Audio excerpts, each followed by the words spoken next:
ఈరోజు మంగళ కౌశిక ద్వాదశి యాగం మేము జిల్లా మిత్రులకు సంక్షేమ సంఘం వాళ్ళం మేము.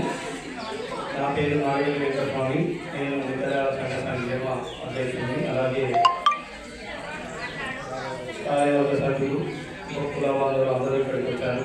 సో సార్ చెప్పినట్టు ఏదైతే మంగళ కౌశిక ద్వాదశి కథ ఉందో అందులో భాగంగానే మేము ప్రతి గుడిలో కానీ తిరుపతి దేవస్థానం ప్రతిష్టాత్మకంగా నిర్ణయించుకున్న మన గుడిలో భాగంగా వారి ఆదేశానుసారం ఈ సంవత్సరం మందమర్రి వెంకటేశ్వర స్వామి టెంపుల్లో ఈ కార్యక్రమాన్ని నిర్వహించడానికి మా కమిటీ, అలాగే మా కుల బాంధవులు, మా కళాకారులు అందరూ కూడా ఒకటై ఈరోజు మన ఈ కార్యక్రమం ఇక్కడ నిర్వహించడానికి చేసుకున్నాం మేము. అలాగే ఈ కార్యక్రమానికి మాకు గుడి అర్చకులు కానీ, పోలీస్ శాఖ వారు కానీ, మీడియా మిత్రులు కానీ అందరూ కూడా ఎంతో సహకరించారు.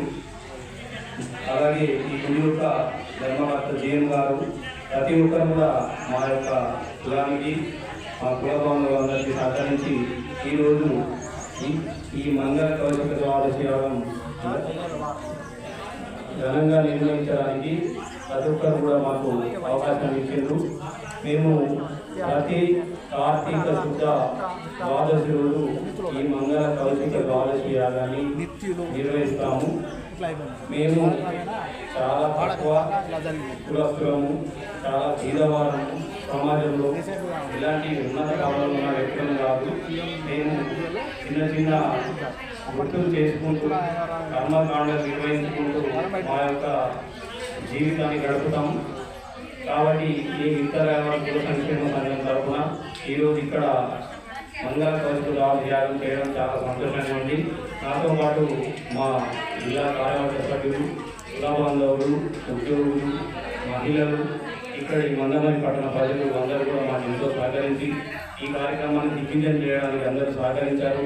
అలాగే ఈ గుడి యొక్క పూజ అనంతాచార్య వారు మమ్మల్ని ఎంతో ప్రోత్సహించి ఏదో అతి ముఖ్య కార్యక్రమం ఈరోజు ఇక్కడ లేదు, నిన్ననే సార్లు కలిసి అన్నీ మాకు అరేంజ్మెంట్ చేసి సార్ మీరు చేయండి, ఈ వెనుక మేము ఉన్నాం, దయాలను వాళ్ళే మాట్లాడి మాకు అన్ని సౌకర్యాలు కల్పించినందుకు అనంతాచార్య వారికి, అలాగే ఈ గుడిలో పరిశీలించిన సీఎం గారికి, పోలీస్ శాఖ వారికి, విద్యుత్ శాఖ వారికి, అలాగే మేము ఉన్నామని ప్రపంచానికి తెలవడానికి కారణమైన మీడియా సోదరులకు, ప్రింట్ మీడియాకు, ఎలక్ట్రానిక్ మీడియాకు ప్రతి ఒక్కరికి కూడా మా జిల్లా తరఫున ప్రత్యేక ధన్యవాదాలు.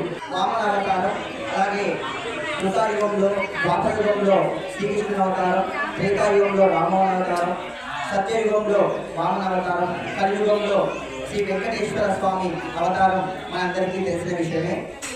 ప్రపంచవ్యాప్తంగా ఉన్నటువంటి భారతీయ సనాతన సాంప్రదాయాన్ని మనం గమనించినట్లయితే ప్రతి అంశంలో కూడా భారతీయ జీవన విధానం చాలా ఉన్నతంగా ఉంటుండడంలో ఎలాంటి సందేహం లేదు. ముఖ్యంగా మన సంస్కృతి, సాంప్రదాయాలు, కుటుంబ వ్యవస్థ, అలాగే మనం చేసే పూజాది కార్యక్రమాలు ప్రపంచవ్యాప్తంగా ప్రసిద్ధి చెందిన ఆ తిరుపతి దేవస్థానంతో పాటు ఆ స్వామివారి యొక్క కీర్తి కూడా నలుదిశల్లా వ్యాపించింది. అందులో భాగంగా తిరుపతి దేవస్థానం తరఫున అనేక ధార్మిక కార్యక్రమాలు జరుగుతుంటాయి.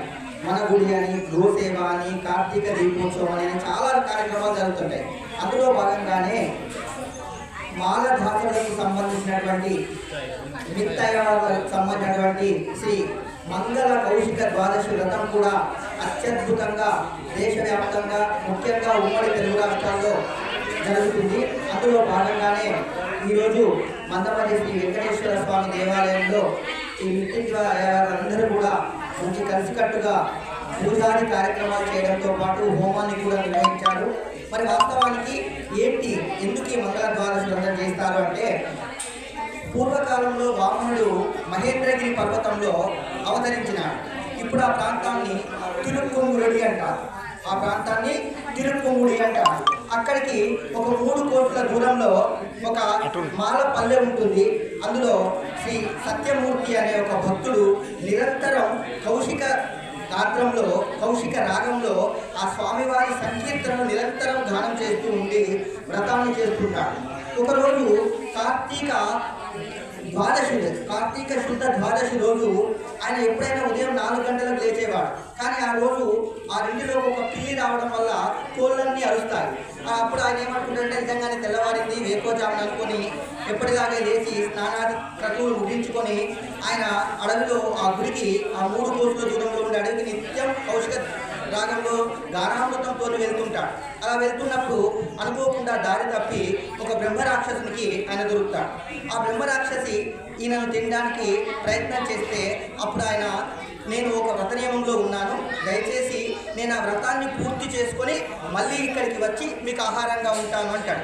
కానీ అప్పుడు ఆ రాక్షసుడు ఇదంతా నమ్మశక్యంగా లేదు, ఎవరైనా నేను విడిచిపెడితే మళ్ళీ వచ్చారా అంటే లేదు నేను నిత్యంగా వ్రతం చేస్తున్నాను నన్ను నమ్మండి అని దీనంగా ప్రార్థించడంతో ఆ రాక్షసుడు కరుణించి